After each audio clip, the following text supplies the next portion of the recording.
Russian forces have significantly increased their activity in the Serebrianskyi Forest along the Lyman front. Nothing has changed in the Serebrianskyi Forest for months. The Russians attacked, but to no avail. This forested area of more than 107 hectares stretches from occupied Kreminna to the border with Donetsk Oblast. Since the fall of 2022, after the capture of Kreminna by Russian troops, the front line has run through the forest, says Pryamyi media outlet. To avoid heavy losses, Russian forces rely on small unit infiltration through the Serebrianskyi Forest instead of large assaults, says RFU News. The main Russian goal here is to take control of the town of Liman, as the strategic location will serve as a stepping stone for future operations. RFU News says that Russian forces have advanced on 2 settlements from 3 sides, using small unit infiltration tactics rather than large-scale assaults. Larger attacks have ended in disaster, like a recent 25-strong motorcycle charge near Torske, which was destroyed by artillery and drones. The result is a series of grinding Russian probing assaults, with Russian troops attempting to sneak across terrain and establish a foothold before being detected. Ukrainian forces have responded with an active defense, flexible positions, mobile counterattacks, and deliberate withdrawals to avoid major casualties.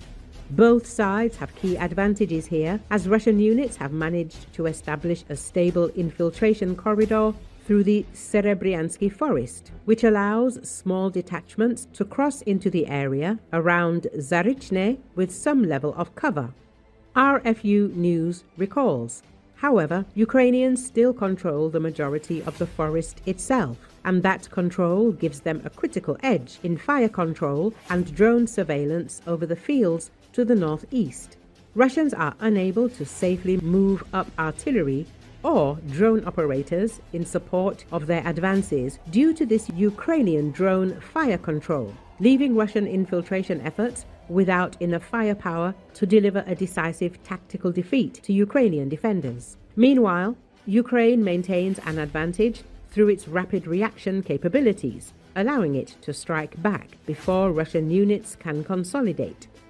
Thermal drones monitor positions, and armored units are held ready for quick strikes once a Russian presence is detected, with Russian drone operators unable to quickly respond and intercept.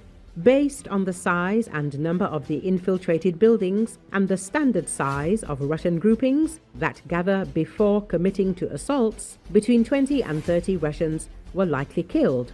In one recent incident, a Russian soldier became entangled in a Goza-type razor wire and was eliminated by a drone while immobilized, illustrating how Ukraine pairs static defenses with real-time drone surveillance and immediate strike responses, keeping most Russian infiltrators from ever establishing a foothold. RFU News says that the battle for Liman continues to evolve and Russia's goals are clear. Take the city and turn it into a launch pad for a tri-pronged offensive across northern Donetsk. For now, though, Russia is struggling to even cross the Zerebryanskyi River in enough force to make a dent. Ukrainian forces are using active defense tactics, armored counters, and thermal drone coverage to keep the front fluid and prevent Russian forces from consolidating gains.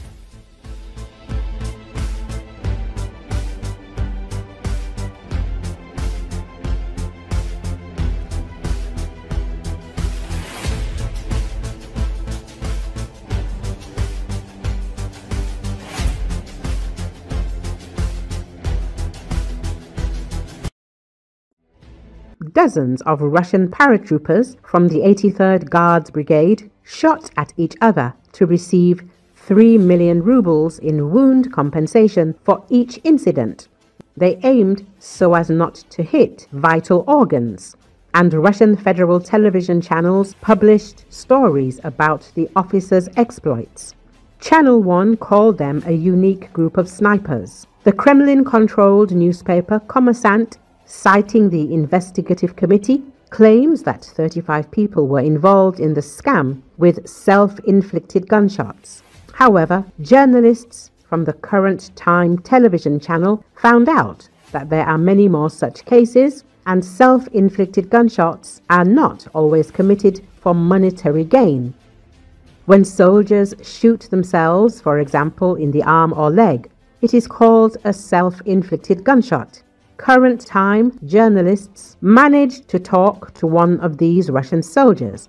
He was sent to war with Ukraine against his will. For his safety, we are not naming him or showing his face. I prepared tourniquets. I immediately applied two, above and below the wound. I don't know what will happen. And another guy, also a soldier, applied them. The third one was shooting. He shoots at both of us, and the fourth shoots at the third one. We agree to shoot at the shin, thigh, and arm, in the triceps area. Blood gushed out. Hot. Well, the whole boot is covered in blood. You can feel how much of it is coming out. A lot, he said. Inflicting injuries on each other made it possible to avoid taking part in the fighting. I didn't want to be there. We got there by deception, the soldier says. The main thing, according to this former serviceman, is to shoot in such a way that military doctors do not expose you. Otherwise, you will end up in a penal battalion or a tribunal. The shot is fired from a safe distance, but not close enough for the commission to be unable to determine later that it was a self-inflicted gunshot, because technically it is designed in such a way that in addition to the bullet, a stream of powder gases comes out of the barrel. And if the self-inflicted gunshot is made from too close a distance, then in addition to the wound, the bullet entry hole, you also get a tissue burn, says Alexei Alshansky, OSINT analyst to the Farewell to Arms project. Based on whether there is a tissue burn or not, in case of suspicion, experts determine whether the soldier shot himself. It is impossible to calculate how many such unexposed self-shooters in the Russian army were able to avoid participation in combat operations. I often think about all the events, but in the end, I come to the conclusion that in the situation I found myself in, I did everything right. I'm not even talking about the suicide itself, but the entire period of the conflict, the former soldier says. The case of this serviceman of the Russian army is the so-called classic self-inflicted wound, when after being wounded, there is removal from the front, hospital, and then escape from the Russian army, which is the main goal. But non-classic self-inflicted wounds arose immediately after the authorities began to call people into the Russian army on a commercial basis. Moreover, constantly increasing the rates for participation in combat operations as well as payments for injuries received. That is, the main goal of non-classic self-inflicted wounds is to get money.